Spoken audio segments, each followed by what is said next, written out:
Okay, people. So yeah, it's been a long time since I recorded another podcast, and I don't really care about that. Neither do you, because you're not even listening.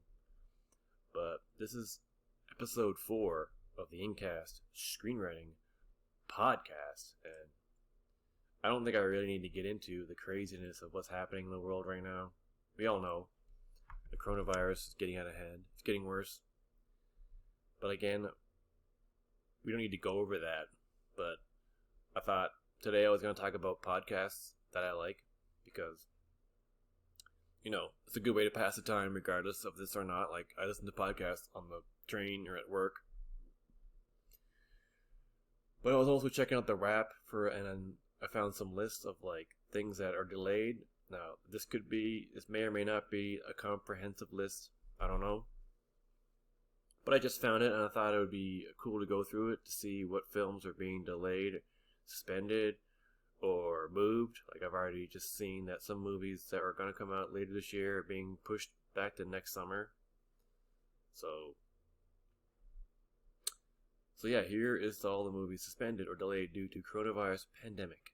And this was updated earlier today, April 3rd.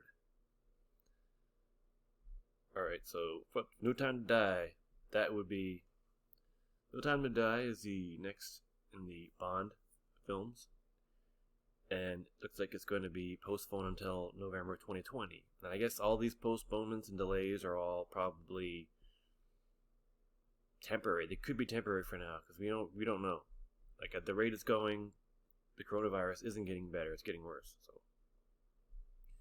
second one, A Quiet Place 2, director John Krasinski announced on Instagram that the sequel's March release is now going to be released on September 4th. Peter Rabbit 2, The Runaway, supposed to come in late March. It was going to be late March, and then August 7th, and now it looks like they moved it again, and now it's going to come out on January 15th, 2021. Fast and Furious 9.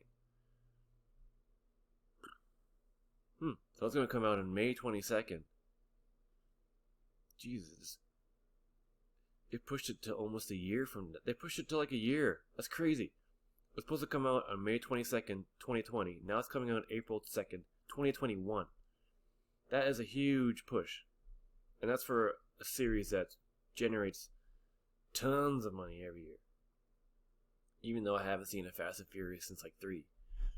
The Lovebirds.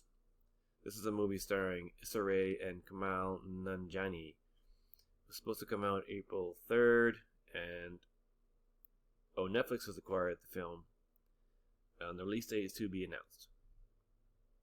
So I don't know if that meant it was going to be released in the theaters anyways, along with Netflix or not, because sometimes they do. Sometimes they delay it and have it on theaters and Netflix. I don't know. Blue Story. Paramount delayed the controversial UK gangs film Blue Story. It's set for release in March 20th. So now it's just been pushed, but we don't know till when. The Artist's Wife.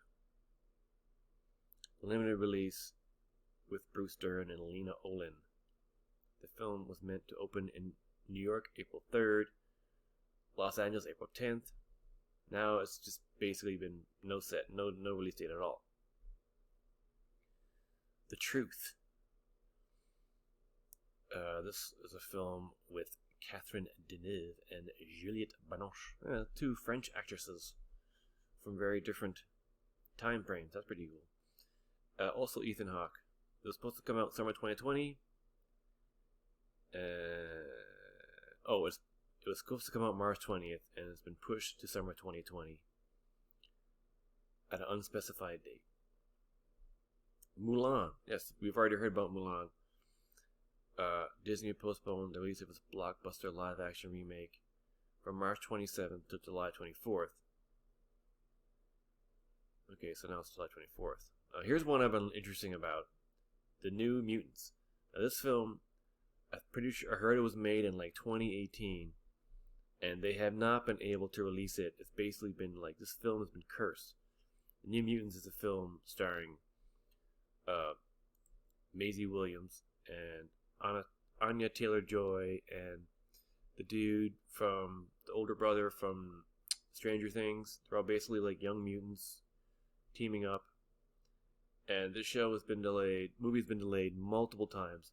Like, I'm pretty sure it was supposed to come out 2 years ago, but it just keeps getting delayed. And yeah, it's an X-Men spinoff. It's been pushed out of an abundance of caution. The film director Josh Boone was meant to open April 3rd. Jeez. This movie has been cursed because it's so crazy because I've been following this movie for years, just because it was like an X-Men spinoff, and I'm a fan of most of the X-Men films. Some of them are awful, some of them are great. So it's just, and who knows? And it's about time they started doing a legit X-Men spinoff. I'm surprised they haven't done more by now. So who knows? It's supposed to come on April 3rd. Now it has no date at all. Antlers, an indie horror film from director Scott Cooper. Supposed to come out, pushed back by Disney. Supposed to come on April 17th. Now it has no date at all. Now here we go, a Marvel one. I think this is just a whole list of all the Marvel ones. Black Widow and the MCU. Yeah, so Disney has pushed back every Marvel movie in the universe right now. So Black Widow was supposed to come out May 1st, but will now shift back to the slot previously occupied by the Eternals on November 6th. The Eternals is moving to February 12th, 2021. Shang-Chi, The Legend of the Ten Rings will open May 7th, 2021. Doctor Strange, Multiverse of Madness, now being pushed to November 5th, 2021. It's also, so all these pushes affects literally everything else coming out. So everything that was supposed to come out is being pushed. So the 2022 Thor Love and Thunder is coming out February 18th, 2022. Black Panther 2 is May 8th, 2022. And Captain Marvel 2, lots of 2s here, which didn't have a date previously, but is now set for July 8th, 2022. So does that mean like the only MCU film coming out this year is going to be Black Widow? Even it might get pushed again, because that movie I think has been pushed a couple times already. And then there was talk of it almost just maybe being released digitally or only digitally. I don't know. An untitled Elvis movie with Tom Hanks. Well, we know Tom Hanks was tested for COVID, but we don't know what that status is now. I haven't looked that up, so I don't know if he's okay or not. Another Mission Impossible, late February. Well, the production's been halted on that, so I feel like we're in the production halted section now.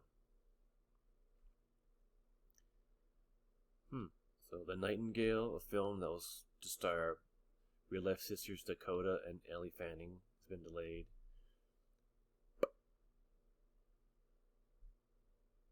Birds of Paradise, Amazon Studios halted production on a Budapest and director Sarah Edina Smith's ballet drama.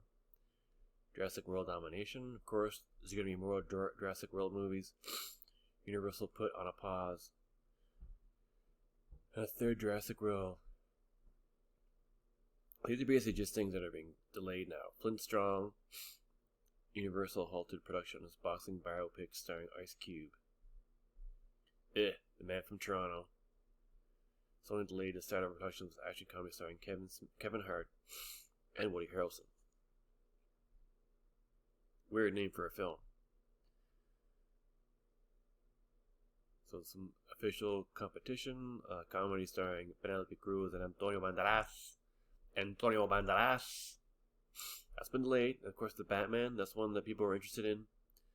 The production has been halted on the March 14th. So anyone who's seen a couple pictures of Robert Pattinson in the bat armor, they're kind of cool looking. Though I'm still not sure how I feel about Robert Pattinson as Batman, but he is a good actor, though. That's the thing. He is a good actor. When he gets the right role, he's a good actor. Samaritan, March 14th, MGM. This is a Stallone film. Cinderella. Another Cinderella? She didn't. That's so annoying when they do stuff like that. Like, they just came out with a Cinderella a couple years ago with Disney, and now they're doing another one, and Sony's take. Arg. So anyways, yeah, that production's been halted. Fantastic Beasts 3, that's been halted. The Card Counter, another Paul Schrader film. Paul Schrader's been directing stuff for so long. Oh no. What? I gotta read this again. The Card Counter. Paul Schrader's The Card Counter, starring Oscar Isaac, Willem Dafoe, Ty Sheridan. Tiffany had a shutdown production in Los Angeles for 5 days, beginning Monday. The director said on Facebook that a day player. Okay, I thought you said he had. A day player tested positive for the virus. Myself, I would have. This is what Paul Schrader says. Myself, I would have shot through hellfire rain to complete the film. He added, I'm old and asthmatic. What better way to die than on the job? You go, Paul Schrader. Well, The Matrix 4. That was put on hold, and the production's in Berlin somewhere.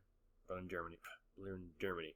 First Cow, after releasing Kelly Ricard's First Cow on limited release in March 6th. The distributor announced Monday it will release the film in theaters later this year. Whatever. Don't even know what that's about. Ooh, Uncharted. They've been working on an Uncharted video game adaptation forever, and they still haven't been able to get it done, but they're finally getting somewhere. The film adaptation of the popular PlayStation video game franchise starring Tom Holland, Mark Wahlberg, and Antonio Banderas again was unable to begin production in March. Yeah, they haven't even begun production. This film's kind of been in development hell for years. Like, I swear 10 years ago I heard they were developing an Uncharted film with Mark Wahlberg. 10 years later, it hasn't even started production yet. The Climb, Sony Pictures Classics indie comedy The Climb, which played at Sundance this year, was meant to hit theaters March 20th, but now it's delayed.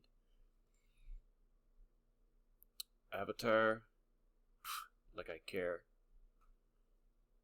We're in the midst of a global crisis, and this is not about the film industry. I think everybody needs to do now whatever they can do.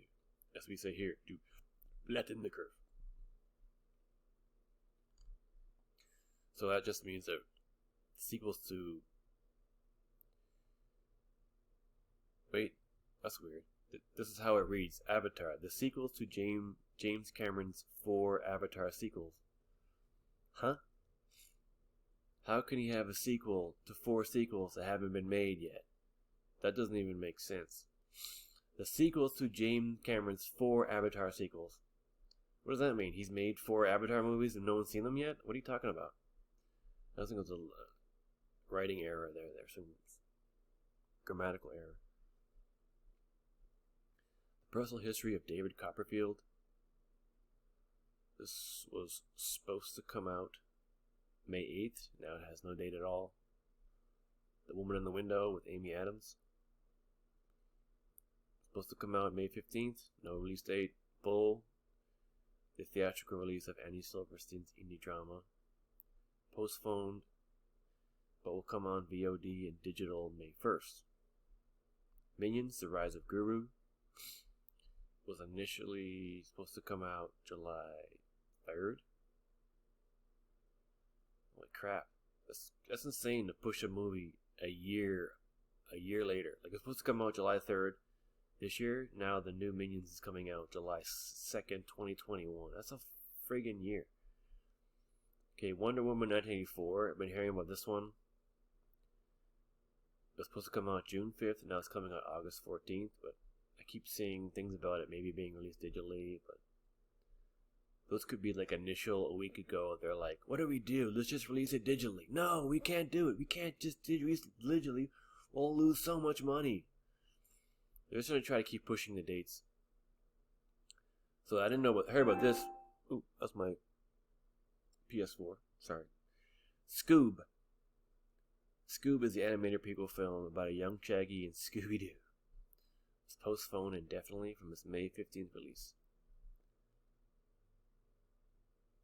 In the Heights release. Supposed to come out June 26th. Malignant, a horror film from James Wan. It was supposed to come out August 14th. Now it's coming. Now we don't know. What else is there? Ooh, the Ghostbusters. So, beyond Peter Rabbit 2, Morbius, and Ghostbusters Afterlife. In a sweeping overhaul of its release slate, Sony moved 3 films they had scheduled to release this summer to the first quarter of 2021.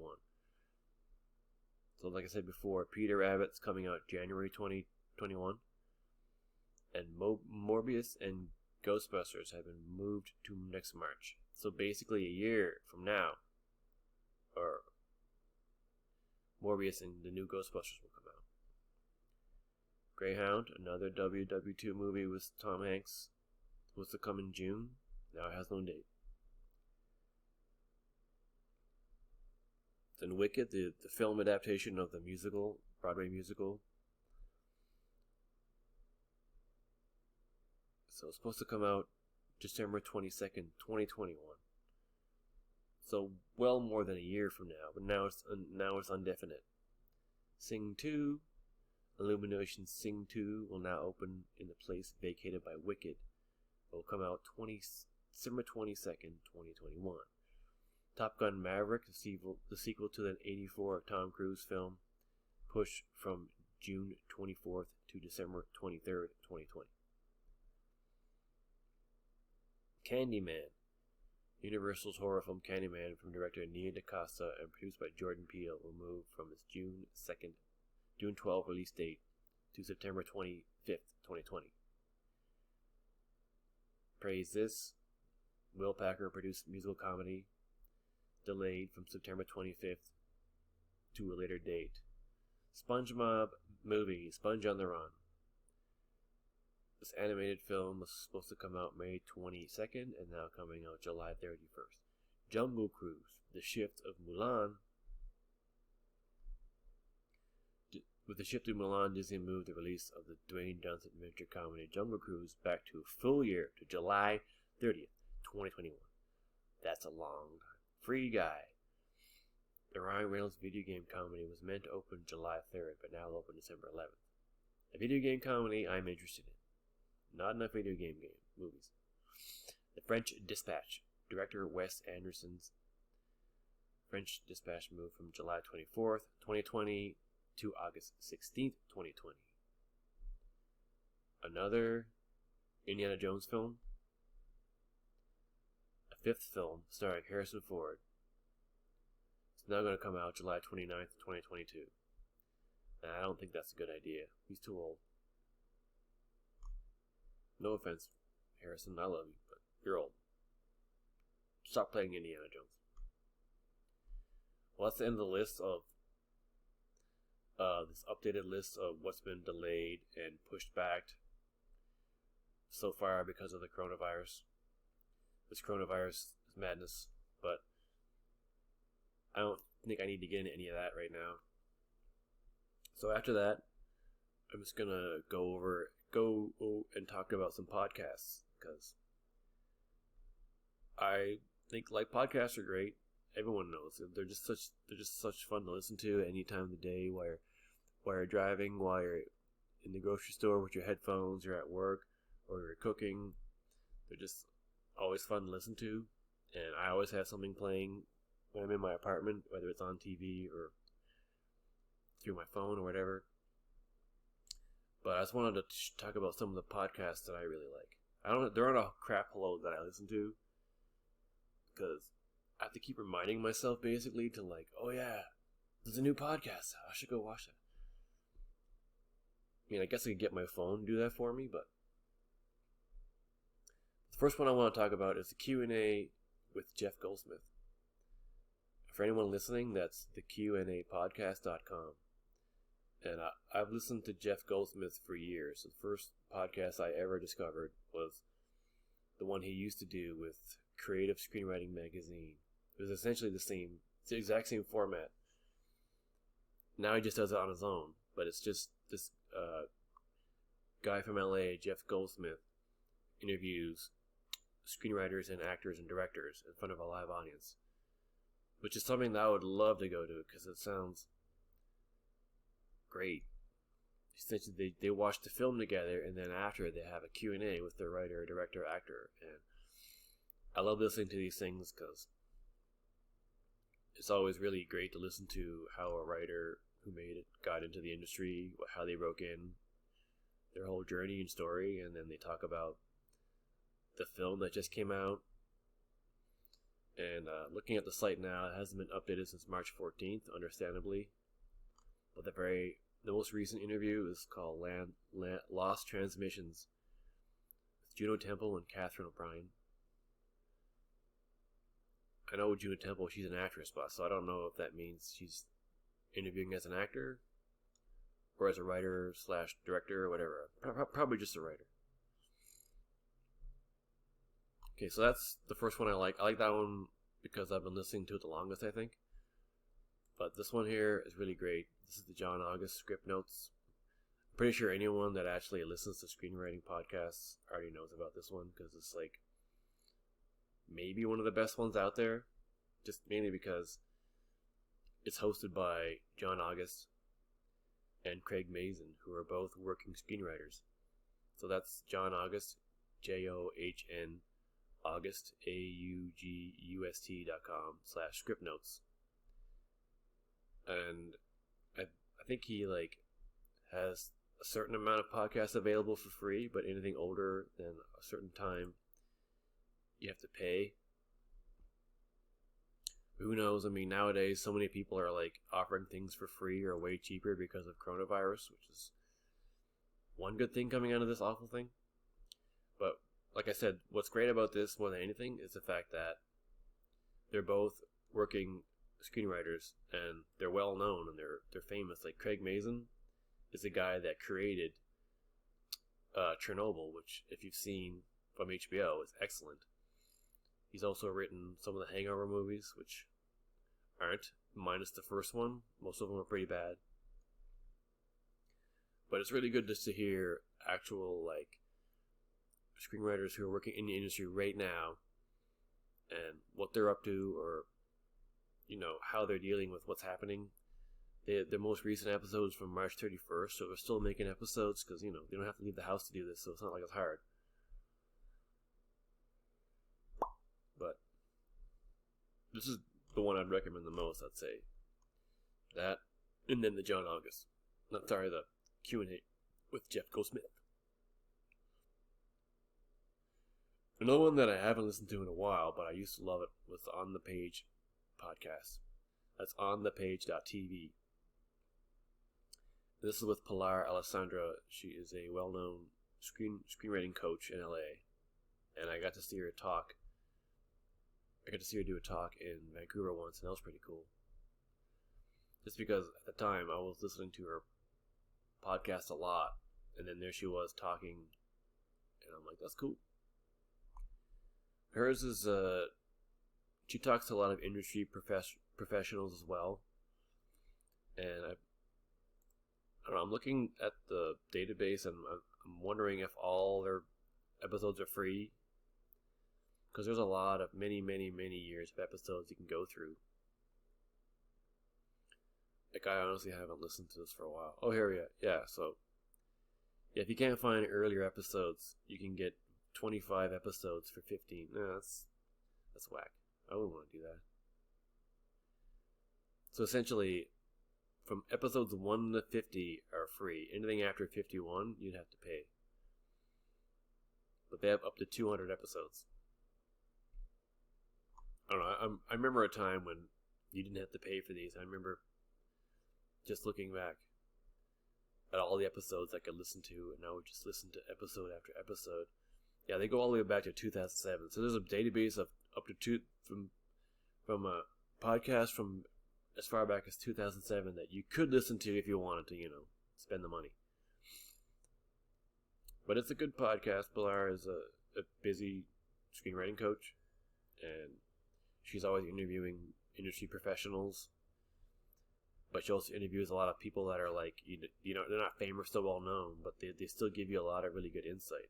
I find the people that you've never heard of or you're not really sure, I find those more interesting. They have more to say than an actual director. Another one that I like is Beyond the Screenplay. This one is by this guy who has a really great YouTube channel called Lessons from a Screenplay. Michael Tucker, that's his name. He's actually become well known as kind of a screenwriting guy just because of his really excellent Lessons from the Screenplay YouTube channel, which I highly recommend because I love his editing and his nice calm voice, and he goes really deep into like certain things, not even just a film, but a part of a film. But Beyond the Screenplay is similar kind of to that, where it's just him and some of his Lessons from the Screenplay team doing deeper dives of individual movies. The most recent release is of A Quiet Place, and that just came out today, so they're still doing stuff. That's good. But they go deep. They go like an hour long or more into a film. Like they do, like I said, their most recent is The Quiet Place, which is also Parasite and Arrival and Casino Royale. So they don't do super current films too. They go all over the place. Parasite's pretty new, but Arrival was a couple years ago. And then you do Casino Royale. That's like 2006, I think. But these are good because of how deep they go into the actual discussion of things, and they get pretty deep with it. All right, those are the 4 podcasts that are really good. I'm not going to go more than that because there's actually a lot, and if you Googled best screenwriting podcasts, you'd find a lot more. But you know, I find it hard to follow many podcasts because you just get like tired of like, oh man, I gotta check that out, or you know, nowadays you have all these ones that they automatically download episodes to your phone, which I kind of like, because then if you didn't know you had a new episode, you can just open your app, whatever you use, whether it's Podbean or Anchor or whatever, and it's like, hey, you have a bunch of episodes you can listen to now, and I'm like, cool, all right. So yeah, those are my podcasts that I like. I'm only going to do 4. And that's the episode for today. It's crazy right now. The world is going on. Everything is just a little nuts. And, you know, what better time to record podcasts when you're stuck home and got nothing else to do? And listen to podcasts. Or make a podcast. I don't know. That's it for episode 4 of the Screenwriting Podcast. So anyone who is stuck home, write something. You know, write a screenplay. Watch some films, watch some YouTube channels. Go to some YouTube channels. I want to do a podcast about that. That'll be my next episode. But for now, this is me. I'm signing off. Episode 4 of the InkCast Screenwriting Podcast is officially over.